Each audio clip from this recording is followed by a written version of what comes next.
शापित none का रहस्य। हिमालय की तलहटी में बसे एक छोटे से गांव में सेंट मैरी कॉन्वेंट स्कूल था। ये स्कूल अपनी प्राचीन वास्तुकला और पुराने प्रार्थना कक्ष के लिए प्रसिद्ध था। हालांकि स्कूल का माहौल शांतिपूर्ण था, मगर पुराना प्रार्थना कक्ष एक ऐसा स्थान था जहां जाने की हिम्मत कोई नहीं करता। ग्रामीणों का कहना था कि वहां एक शापित नन की आत्मा भटकती है, जो रात में रहस्यमयी प्रार्थनाएं करती है। अनिका, राहुल, पूजा और करण 4 दोस्त थे जो रहस्य और रोमांच के दीवाने थे।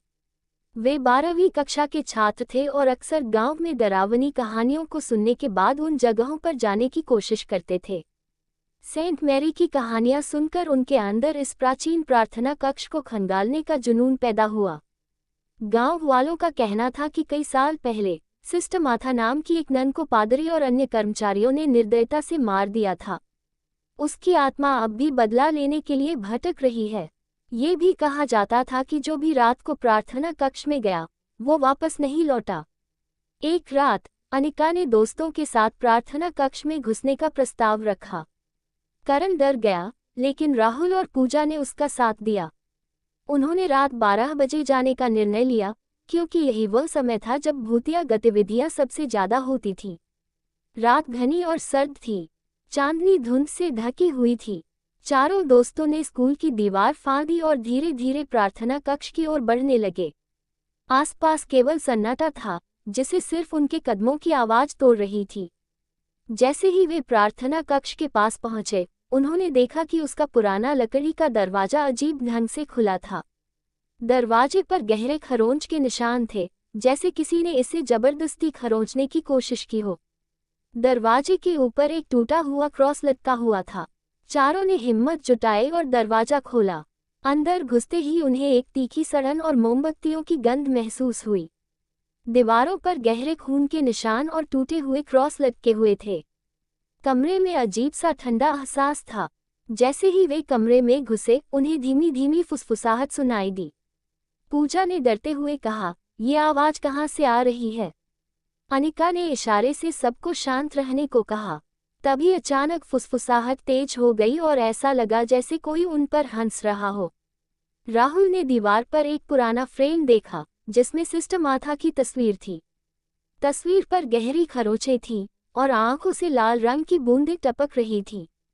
करण ने घबराते हुए कहा, "हमें यहाँ से निकलना चाहिए।" तभी एक जोर की आवाज हुई और दरवाजा खुद ब खुद बंद हो गया। चारों चीख पड़े। राहुल ने दरवाजा खोलने की कोशिश की, लेकिन वह हिल भी नहीं रहा था। ऐसा लग रहा था कि किसी ने बाहर से दरवाजे को जकड़ लिया हो। कमरे के बीच में एक पुराना ग्रंथ रखा हुआ था, जिस पर धूल जमी थी। ग्रंथ पर खून के निशान थे। अनिका ने इसे छुआ और तभी कमरे में मोमबत्तियां अपने आप जल उठीं। दीवारों पर परछाइयां नाचने लगीं। करण ने अचानक एक परछाई देखी। वह परछाई धीरे धीरे एक आकृति में बदलने लगी। सिस्टर माथा की आत्मा सामने खड़ी थी। उसकी आंखें गहरी लाल थीं और उसकी हंसी कान फाड़ने वाली थी। सिस्टर माथा ने एक जोरदार चीख मारी, जिससे दीवारें कांपने लगीं। मोमबत्तियां बुझ गईं और कमरे में अंधेरा छा गया। चारों ने भागने की कोशिश की, लेकिन दरवाजा बंद था। कमरे में अचानक एक अजीब सी भाषा में प्रार्थना शुरू हो गई। आवाजें चारों ओर से आ रही थीं। पूजा ने चिल्लाते हुए कहा, "ये हमें मार डालेगी।" सिस्टर माथा ने हवा में उड़ते हुए करण पर झपट्टा मारा। करण चीखते हुए पीछे गिर पड़ा। उसके शरीर पर गहरे नाखूनों के निशान उभर आए। सिस्टर माथा ने सबको अपने मारे जाने का दृश्य दिखाया। उन्होंने देखा कि पादरी ने उसे अंधेरे में एक चेन से बांध दिया और एक कुएं में फेंक दिया। उसकी चीखें अब भी कमरे में गूंज रही थीं। राहुल ने समझा कि ग्रंथ में कुछ ऐसा है जो आत्मा को शांत कर सकता है। उसने ग्रंथ को खोलने की कोशिश की, लेकिन उसमें से आग की लपटें निकलने लगीं। दीवारों से क्रॉस उल्टे होकर गिरने लगे। ऐसा लग रहा था जैसे आत्मा हर कीमत पर उन्हें रोकना चाहती थी। ग्रंथ में लिखे मंत्र को पढ़ने की कोशिश करते हुए अनिका ने देखा कि आत्मा और भी उग्र हो गई थी। उसने कमरे में रखे सारे सामान को हवा में उछालना शुरू कर दिया। करण बेहोश होने लगा। उसकी त्वचा पर जलने के निशान उभर रहे थे। पूजा ने डरते हुए अनिका से कहा, "कुछ करो, वरना हम सब मर जाएंगे।" सिस्टर मार्था ने गुस्से में चीखते हुए कहा, तुमने मुझे परेशान किया है, अब तुम में से कोई यहाँ से जिंदा नहीं जाएगा। उसकी आंखों से खून की बूंदें बहने लगी और वह चारों ओर तेज हवा में घूमने लगी। कमरे की हर चीज अपनी जगह से हटकर उछलने लगी। राहुल ने अपने डर को काबू में रखते हुए ग्रंथ को फिर से खोलने की कोशिश की। उसने महसूस किया कि ग्रंथ के अंदर कुछ ऐसा है जो आत्मा को रोक सकता है। उसने धीरे धीरे ग्रंथ के पन्ने पलटने शुरू किए। हर पन्ने से खून के धब्बे टपक रहे थे। सिस्टर मार्था ने अब पूजा पर हमला कर दिया। वह हवा में उड़ गई और उसके गले को अपनी अदृश्य शक्ति से दबाने लगी। पूजा तड़पते हुए जमीन पर गिर पड़ी। राहुल ने चिल्लाते हुए कहा, हमें इसे रोकना होगा, जल्दी करो। अनिका ने देखा कि कमरे के कोने में एक पुराना लोहे का क्रॉस रखा हुआ था जिस पर अजीब चिन्ह बने हुए थे। उसने अनुमान लगाया कि यह क्रॉस सिस्टर मार्था की आत्मा को नियंत्रित करने के लिए इस्तेमाल किया गया होगा। वह क्रॉस की ओर भागी। जैसे ही अनिका ने क्रॉस उठाया, सिस्टर मार्था ने एक जोरदार चीख मारी। उसकी आकृति कमजोर पड़ने लगी, लेकिन वह और उग्र हो गई। उसने क्रॉस को अपनी जगह फेंकने की कोशिश की, लेकिन अनिका ने उसे मजबूती से पकड़े रखा। कमरे में अब एक अजीब सी ध्वनि होने लगी। ऐसा लग रहा था जैसे बहुत सारी आत्माएं एक साथ रो रही हों। राहुल ने कहा, ये आवाजें हमारी मदद नहीं कर रही हैं। हमें ग्रंथ में लिखे मंत्र को पढ़ना होगा। करण अब बेहोशी की हालत में था। उसके शरीर पर गहरे जलने के निशान फैलने लगे। पूजा ने रोते हुए कहा, हम उसे बचा नहीं पाएंगे। यह आत्मा हमें खत्म कर देगी। राहुल ने ग्रंथ में एक पुराने लैटिन मंत्र को पढ़ना शुरू किया। जैसे जैसे उसने पढ़ा, कमरे की दीवारों पर लिखे खून के निशान चमकने लगे। आत्मा तड़पने लगी और उसकी चीखों ने कमरे को हिला दिया। सिस्टर मार्था ने हवा में उछलते हुए राहुल पर हमला किया। उसने उसे दीवार से टकरा दिया। राहुल दर्द से चीखते हुए जमीन पर गिर गया, लेकिन उसने अपनी आखिरी ताकत से मंत्र पढ़ना जारी रखा। सिस्टर मार्था ने रोते हुए कहा, मैं निर्दोष थी। मैंने पादरी के पापों का विरोध किया, इसलिए उन्होंने मुझे मार दिया। अब मुझे मुक्ति चाहिए, लेकिन मैं अपने साथ उन सभी को ले जाऊंगी जिन्होंने मेरी शांति भंग की है। सिस्टर मार्था ने अपनी सारी शक्ति का उपयोग करते हुए कमरे को हिलाना शुरू कर दिया। दीवारें टूटने लगीं और छत से मलबा गिरने लगा। चारों दोस्त अब अपनी जान बचाने के लिए संघर्ष कर रहे थे। अनिका ने क्रॉस को आत्मा की ओर उठाया और चिल्लाते हुए कहा, तुम्हें शांति चाहिए तो इसे स्वीकार करो। क्रॉस की चमक बढ़ने लगी और सिस्टर मार्था दर्द से चीखने लगी। राहुल ने ग्रंथ को जलाने का फैसला किया।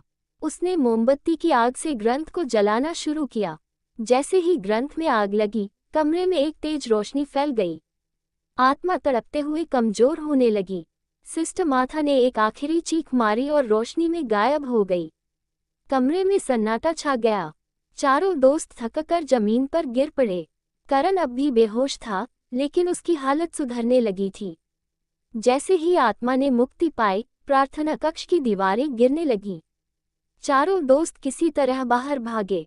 उन्होंने देखा कि पूरा कक्ष मलबे में तब्दील हो गया था। जब गांव वालों को इस घटना का पता चला, तो उन्होंने कहा कि प्रार्थना कक्ष में अब कोई बुरी आत्मा नहीं बची। लेकिन वे ये भी कहते थे कि आत्मा की चीखें अब भी कभी कभी सुनाई देती हैं। अनिका, राहुल, पूजा और करण ने शपथ ली कि वे अब कभी किसी ऐसी जगह पर नहीं जाएंगे। करण ने कहा, हमें किस्मत से दूसरी जिंदगी मिली है, इसे यूं ही बर्बाद नहीं करना चाहिए। सेंट मैरी कॉन्वेंट स्कूल को गांव वालों ने बंद कर दिया। अब वहां कोई नहीं जाता। स्कूल की इमारत खाली खड़ी है, जैसे किसी और आत्मा की प्रतीक्षा कर रही हो। गांव में सिस्टर मार्था की कहानी अब भी सुनाई जाती है। लोग मानते हैं कि उसकी आत्मा ने मुक्ति पाई, लेकिन कुछ लोगों का कहना है कि उसकी चीखें अभी भी पहाड़ी पर सुनाई देती हैं। अनिका ने अपने दोस्तों से कहा, हमने जो देखा वह हमें हमेशा याद रखना चाहिए। कुछ जगहें रहस्य बनकर ही ठीक रहती हैं। हर रहस्य को सुलझाने की कोशिश मत करो। इस घटना ने उनकी जिंदगी बदल दी, लेकिन गांव में प्रार्थना कक्ष का रहस्य आज भी अनसुलझा है। जिन्नात की कोठरी। गांव के बाहरी इलाके में गहरी खामोशी के बीच एक सुनसान और वीरान कोठरी खड़ी थी। इसे जिन्नात की कोठरी कहा जाता था। सदियों पुरानी इस कोठरी को लोग शापित मानते थे। गांव में कई कहानियां प्रचलित थीं, किसी ने वहां छन छन की आवाजें सुनी थीं, तो किसी ने दीवारों से निकलती आकृतियां देखी थीं। लेकिन सबसे डरावना किस्सा था रामू हलवाई का, जो रात के समय कोठरी के पास से गुजरने के बाद लापता हो गया। कई दिनों बाद उसकी लाश गांव के तालाब में मिली। उसके चेहरे पर ऐसा डर था जैसे मरने से पहले उसने कुछ भयानक देखा हो। रवि, गांव का सबसे साहसी युवक, इन कहानियों को सिर्फ गपशप मानता था। उसने अपने दोस्तों और गांव वालों से कहा, भूत प्रेत जैसी कोई चीज नहीं होती। मैं उस कोठरी में जाऊंगा और खुद देखूंगा कि वहां क्या है। उसके दोस्तों ने उसे बहुत समझाया, रवि, वहां मत जा। जिसने भी वहां जाने की कोशिश की है, वो बचकर नहीं लौटा। लेकिन रवि ने किसी की एक न सुनी। उसने तय कर लिया कि वह इस रहस्य को सुलझाकर रहेगा। उस रात चांदनी हल्की थी और आसमान बादलों से ढका हुआ था। गांव सो चुका था। रवि ने अपनी लालटेन, एक रस्सी और कुल्हाड़ी लेकर कोठरी की ओर कदम बढ़ाया। रास्ते में कुत्ते अजीब ढंग से भौंक रहे थे, जैसे कुछ अनहोनी होने वाली हो। जैसे ही वह कोठरी के करीब पहुंचा, उसे वहां की हवा में अजीब सी ठंडक महसूस हुई।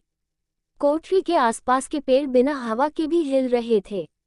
रवि ने दरवाजे को धक्का दिया और वह धीमे धीमे चरमराता हुआ खुल गया। कोठरी के अंदर घुप अंधेरा था।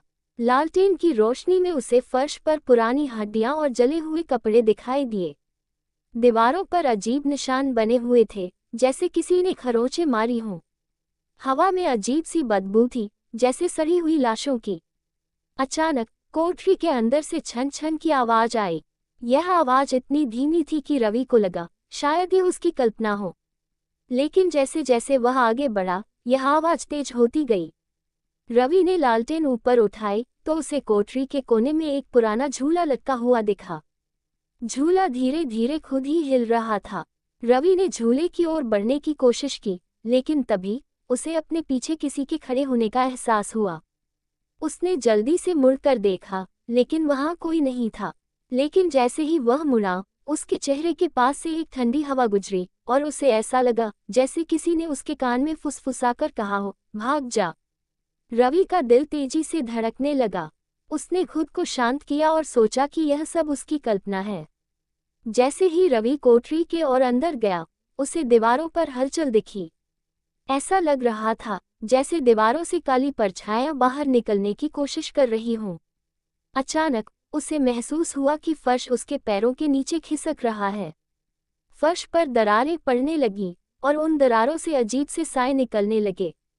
ये साए बिना सिर के थे और उनके शरीर से खून टपक रहा था। वे धीरे धीरे रवि की ओर बढ़ने लगे। रवि ने अपनी कुल्हाड़ी उठाई और सायों पर वार करने की कोशिश की, लेकिन कुल्हाड़ी उनके आर पार निकल गई, जैसे वे सिर्फ धुएं से बने हों। तभी कोठरी के एक कोने से एक गहरी, भयानक आवाज गूंजी, ये जगह जिन्नात की है। इंसानों का यहाँ आना मना है। अब तुम यहाँ से कभी नहीं जा सकोगे। रवि ने उस आवाज की दिशा में देखा तो वहां एक लंबा, काला साया खड़ा था। उसकी आंखें जलती हुई लाल थीं और उसके पैरों की जगह घुंघरू बंधे थे।